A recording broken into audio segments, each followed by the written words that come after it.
I get sick of fashion all the time. Why? It's just too intense, it's too much, it's too many collections.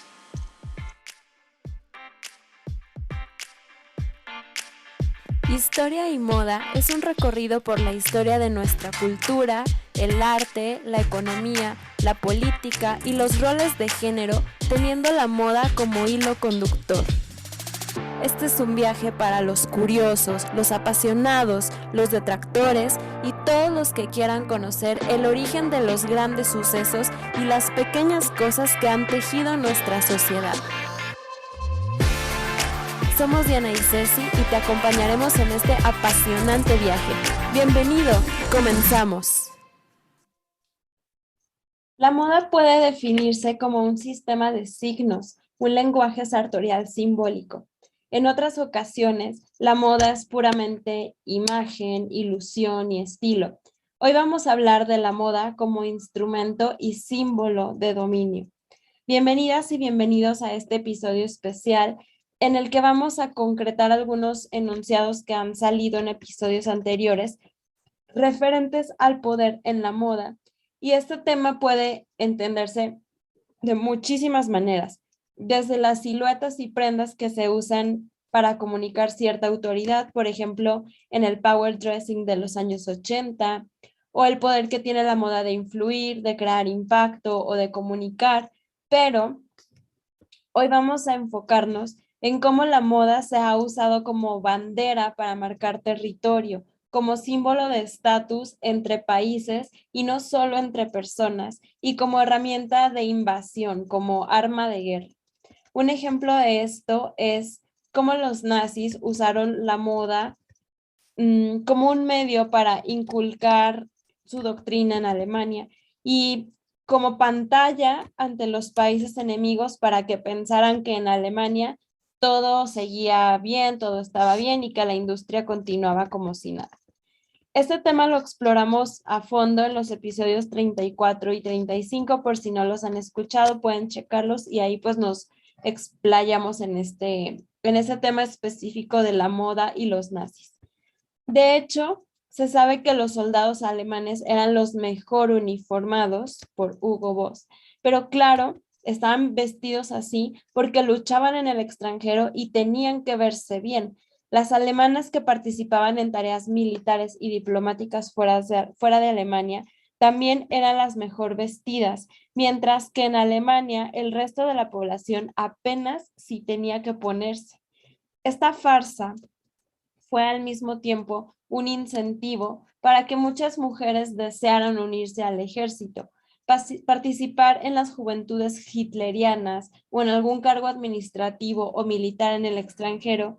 Significaba de entrada tener algo que ponerse, aunque solo mientras duraba su servicio, porque al terminar su turno tenían que devolverlo. Pero fue también en este contexto que la moda superó a quienes trataban de imponerla.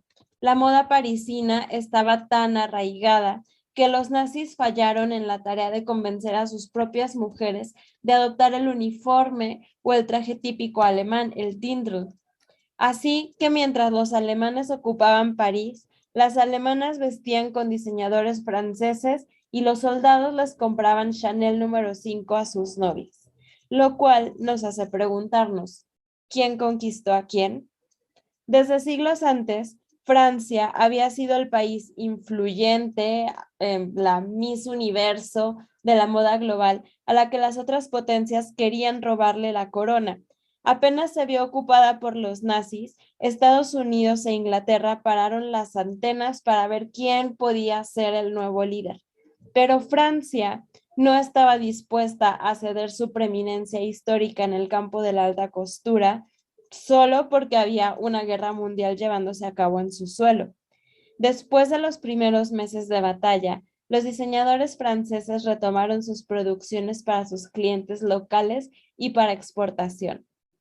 De hecho, el gobierno francés declaró la exportación de couture como una parte integral del esfuerzo de la guerra. Los únicos clientes que los franceses perdieron fueron aquellos de las naciones aliadas contra ellos, como Alemania. Se dieron nombres patrióticos como la marsellesa a los diseños de vestidos parisinos creados a principios de la guerra. Y para 1915, las faldas largas hasta la pantorrilla o crinolinas de guerra se habían convertido en furor. Pero no es un tema de ropa, de quién hace el vestido más bonito o quién dicta las tendencias o el color del año. La moda es un tema mucho más serio que nos habla visualmente de quién domina política, económica y culturalmente en un momento determinado. En el siglo XX, George Simmel vio la moda como la clave para entender la economía del consumidor que el capitalismo estaba creando. Además, los regímenes políticos pueden definir ideales de gusto nacional, formas e imágenes aceptables de identidad individual y colectiva, y a través de políticas económicas y regulaciones del mercado, los gobiernos pueden también controlar la esfera de consumo, definir los significados de los bienes de consumo y manipular o redirigir los deseos de los consumidores en cuanto a la ropa. En esta batalla también están en juego el orgullo nacional, ganancias económicas, reconocimiento internacional e independencia cultural, por lo que si dominar la moda es una expresión de poder, entonces tener el control sobre qué moda y qué imagen va a dominar en una cultura dada es poder en su máxima expresión. Los nazis querían romper con la tradición de moda centenaria francesa y desechar el hecho de que París había marcado previamente la pauta. Ahora, Berlín deseaba asumir la posición de París en todas las cuestiones de moda. El fascismo erotizó el uniforme, creando una idealización fetichista del cuerpo masculino, una filosofía entera de dominación, crueldad e irracionalismo, hecha visible en la forma del ario rubio, un valquiri masculino en una silueta afilada de cuero negro lúcido. Tan fuerte fue esta construcción que con las imágenes de ídolos de la pantalla de Hollywood vestidos de alemán, los críticos temieron que su exhibición pudiera convertirse en un imán para un culto neonazi. Pero esta no fue la primera vez que la moda se usó como una representación cultural de la nación o una expresión de competitividad en el campo económico. En 1628 se distribuyeron imágenes satíricas como armas para combatir la fashion manía. Esta batalla alemana de oposición hacia los males de la moda se presentó como una lucha contra una abrumadora influencia extranjera, específicamente francesa. Junto con esas sátiras, incontables libros, ensayos y sermones propagaron el miedo ante una posible toma de control cultural. En el siglo XVIII, moda y armas francesas marcharon juntas sobre suelo alemán.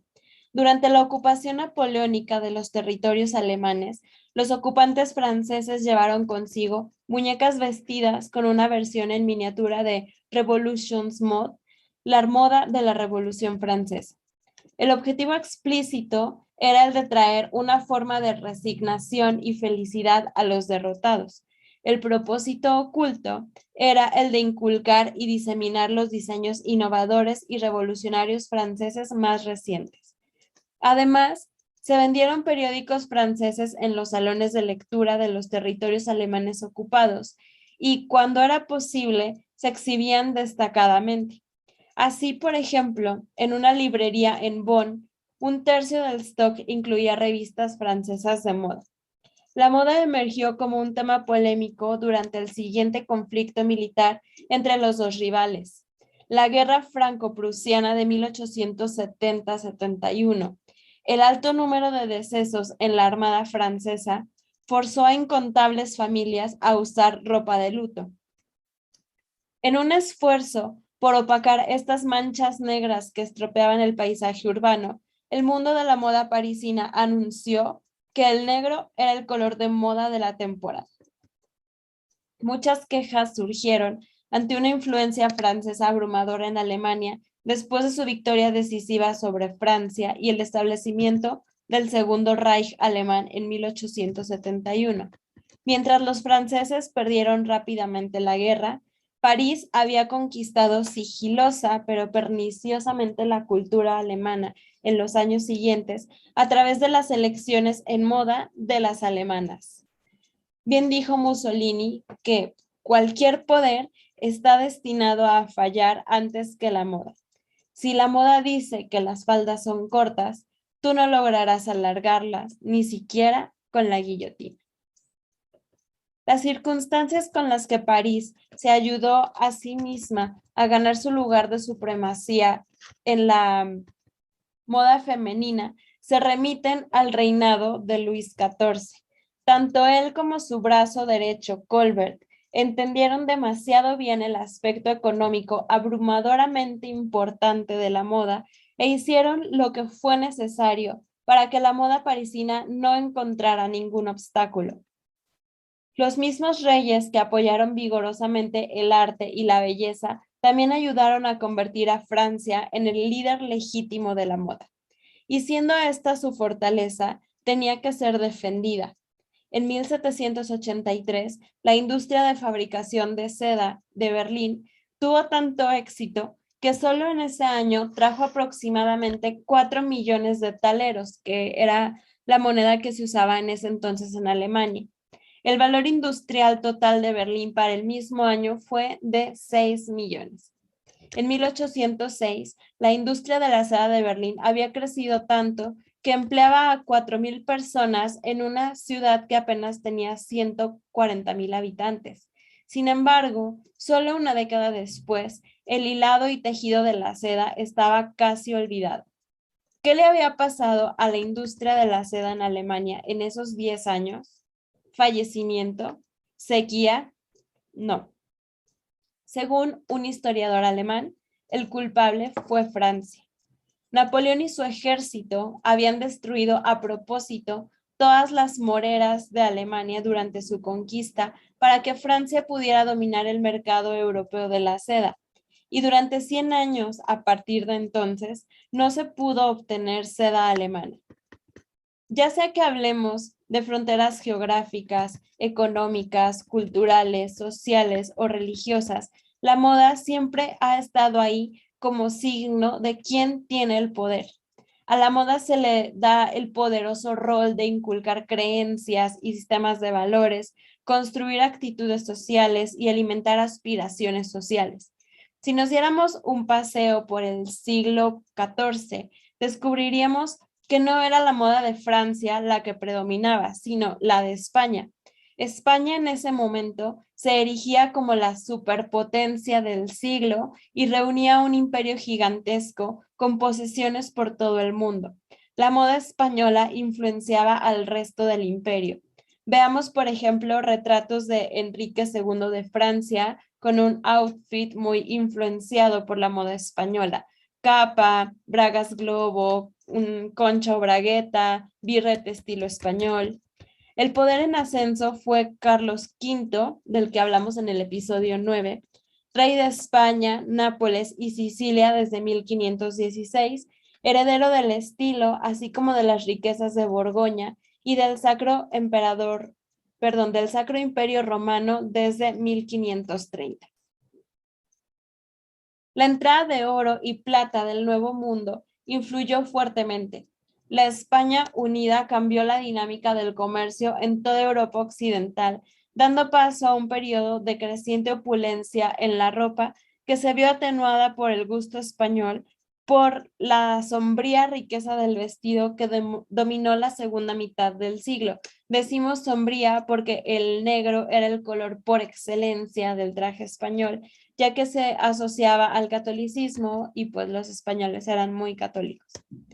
Esta amplia adaptación del atuendo de la corte hispana en Europa se vio como un signo de lealtad al imperio de Carlos V. Todos reconocían la influencia formal y aleccionadora de la vestimenta española después de mediados de la década de 1520. La ropa es un objeto cultural que depende de cada sociedad y que, aparte de su uso normal y diario, tiene otro más simbólico que se actualiza cuando el vestido se porta y se muestra conscientemente. El verdadero valor de la ropa está en su capacidad para ser interpretada en el momento en que se lleva puesta. Es el elemento del que se valen las personas para buscar su posición en la sociedad y a través de él se explicita una identidad, pues el cuerpo se hace visible a los otros de manera directa y sin ambigüedad. Es decir, el valor del vestido viene dado por quienes lo perciben y hacen la interpretación del mismo. Dado que esta interpretación depende de factores culturales, será necesario que estos se conozcan por ambas partes para que los mensajes que se transmiten a través del atuendo se perciban correctamente. No tenemos que perder de vista los factores sociales de una época en la que los atuendos lujosos eran un claro marcador de clase, pues eran una de las vías posibles para marcar la estética del poder. Las clases nobles y poderosas se distinguían por el lujo y magnificencia de sus atuendos, no diferentes del de otras clases sociales en cuanto al corte, sino en cuanto a la magnificencia de sus tejidos y las decoraciones con que se adornaban, bordados con hilos de oro y seda a los que se añadían perlas y piedras preciosas. En la Europa del momento, los tejidos identificaban socialmente y marcaban el estatus de la persona. Todos eran conocedores de sus connotaciones, desde las clases trabajadoras hasta los magnates.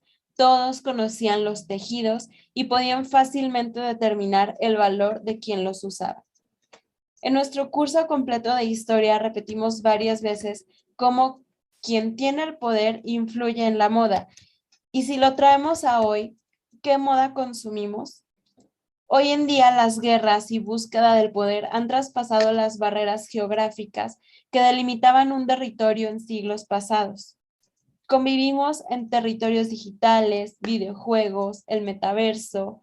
Las culturas y subculturas están conformadas por miembros de diferentes países y nacionalidades. Las marcas emergentes son nativas digitales y su propuesta está diseñada para un perfil psicosocial y no geográfico de su mercado objetivo. Uno pensaría que hoy no podemos decir que un estilo predomina y que ese estilo es característico de un país, pero si lo pensamos bien, ¿cuántas personas no se visten con alguna marca de Inditex? En cierta medida, ¿no es esta una señal de dominio español? Tal vez no en la política, pero sí en los patrones de consumo y por lo tanto en la psicología y la cultura de la sociedad. Y esta cultura ha sido copiada por muchas otras marcas de fast fashion, lo que ha llevado a que este segmento de la industria haya alcanzado un valor de 68.600 millones de dólares en 2020 y se proyecte que para 2030 tenga un valor de más de 200.000 millones de dólares. ¿Se puede ser más influyente? Escribiendo en la década de 1920, el autor alemán Stefan Zweig atribuyó a la moda características tiranas, argumentando: hoy su dictadura se vuelve universal en un santiamén. Ningún emperador, ningún Khan en la historia del mundo experimentó jamás un poder similar, ningún mandamiento espiritual a una velocidad similar. Ya esto no tenemos que buscarlo en los libros de historia, basta abrir Instagram. It's all over the place. ¿Y qué me dicen de Shein o Shane o Shine, como lo quieran pronunciar? De Shein en la Fashion Week de París, de Shein diseñada por diseñadores mexicanos. ¿Nos dice esto algo sobre la influencia económica de China en Occidente? ¿Es una estrategia de la guerra comercial actual con Estados Unidos? ¿Cómo está impactando culturalmente a los territorios conquistados? La reflexión que me gustaría dejarles de tarea es: ¿cómo podemos usar el poder de la moda para influir? Como diseñadores, ¿qué recursos tenemos a la mano? Hemos escuchado que la ropa es el vehículo, pero lo que porta consigo son intenciones, objetivos, valores, ideales. La moda ha sido probada como una herramienta para dominar, pero ¿sabemos usarla? Muchas gracias por acompañarnos. Nos encantaría conocer sus opiniones. Pueden escribirnos aquí o en nuestro Instagram, historia y moda-bajo. Si les gusta nuestro contenido, por favor compártanlo con sus familias y amigos y escúchenos la próxima semana con otro episodio lleno de guerras, poder, historia y moda. ¡Chao!